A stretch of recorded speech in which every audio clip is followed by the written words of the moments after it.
Hey everybody, it's Jason Blaha here, and today I thought I would chat with you guys a little bit about the Romanian deadlift because it's a lift I'm doing right now as part of rehabilitating my lower back and rebuilding my posterior chain after straining my erectors.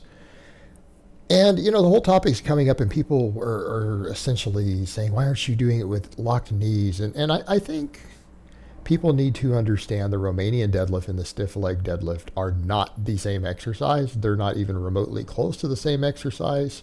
They're both not even technically a deadlift, right? The Romanian deadlift's not really a deadlift. It's a hip hinge. I mean, if we really wanted to rename it, we should just call it the eccentric base hip hinge. That would be a better name for it, right? It's not even from Romania, and it's not even a deadlift. It's a hip hinge with a stretch reflex and an eccentric focus. The stiff leg deadlift is an assistance movement for the deadlift that is itself a form of deadlift, right? Why is it a deadlift? Because you pull it from a dead stop on the floor. It is a concentric based exercise that has direct carryover to the deadlift. Now, for people who don't understand the difference, we've discussed this before. An assistance exercise is an exercise that has a direct movement pattern carry over to a primary lift that you're using it to increase, whereas an accessory movements are used for general hypertrophy or to hypertrophy a weak spot, right? In other words, a Romanian deadlift would be an accessory movement. It can put meat on lagging hamstrings while having less axial loading and less recovery issues than you get from a normal deadlift. Now, it's a good lower back hypertrophy exercise also, but we're looking here at it's a hypertrophy intended exercise. It's not what we would think of as a big strength builder, right? It's not. It's not as big of an exercise as the deadlift. And it's there to, again, stimulate the hamstrings in a way that are different from the deadlift. So, perspective. When you're doing a stiff leg, what are you doing?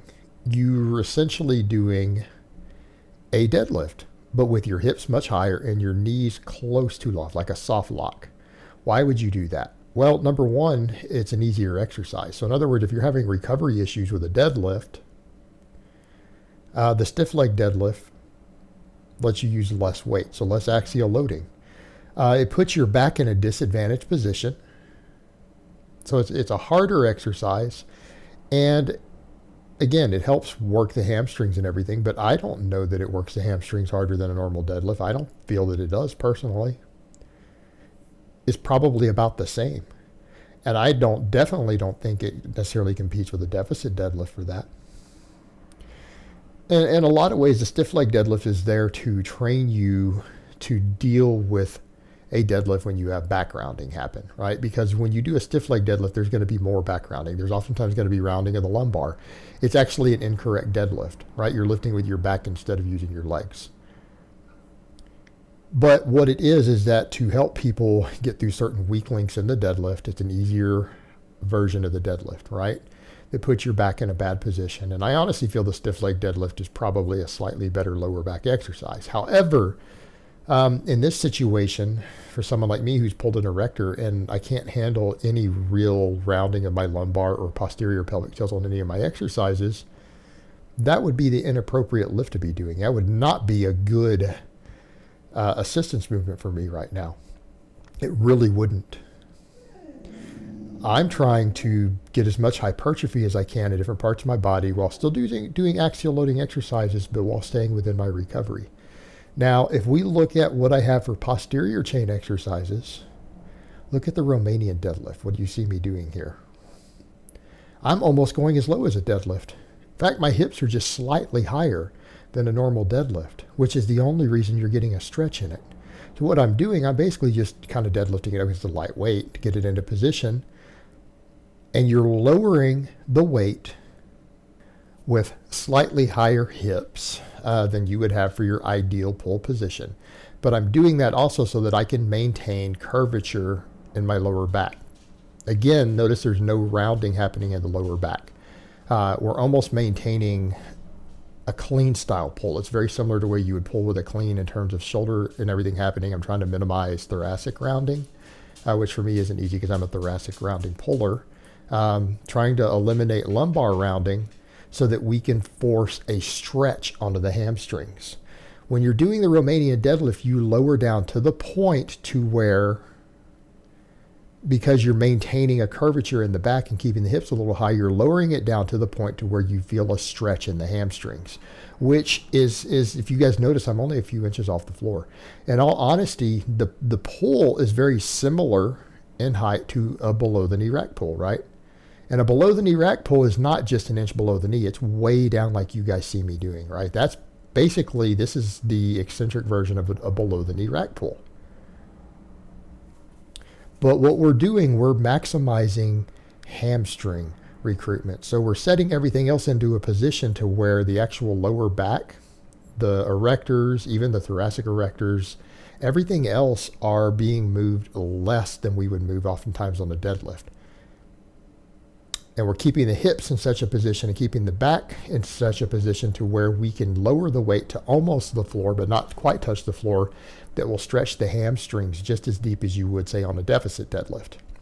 So you're going to feel that distinctive stretch. And when you feel that stretch on the eccentric, that's when you snap up.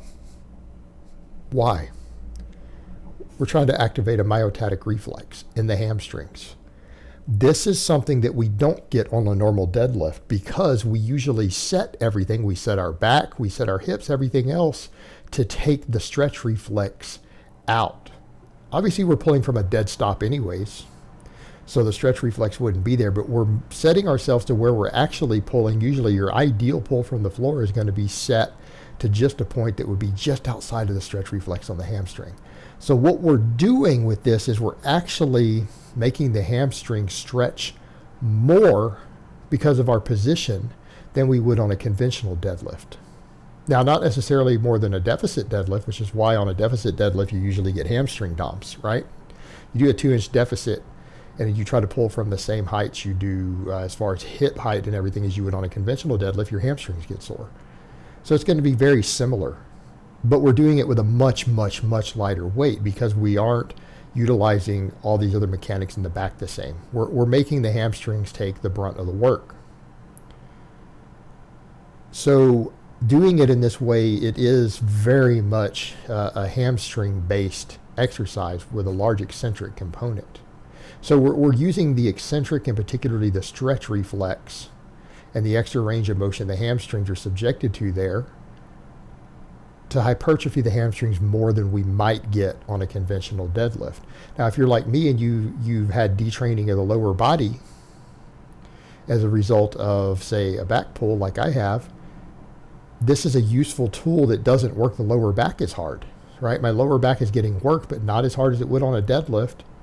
But my hamstrings are getting work just as hard, if not harder, with a much lighter weight. So this will essentially allow me to regain muscle in the lower body without taxing my back as much and without taxing my overall recovery. So we can do this at a higher frequency, and I'll eventually build up to hopefully 3 sets of this every workout. So in the case of someone like me who's using it there, this is a hamstring hypertrophy exercise. This is a lower body building tool, right? That's not what you're doing on a stiff leg deadlift.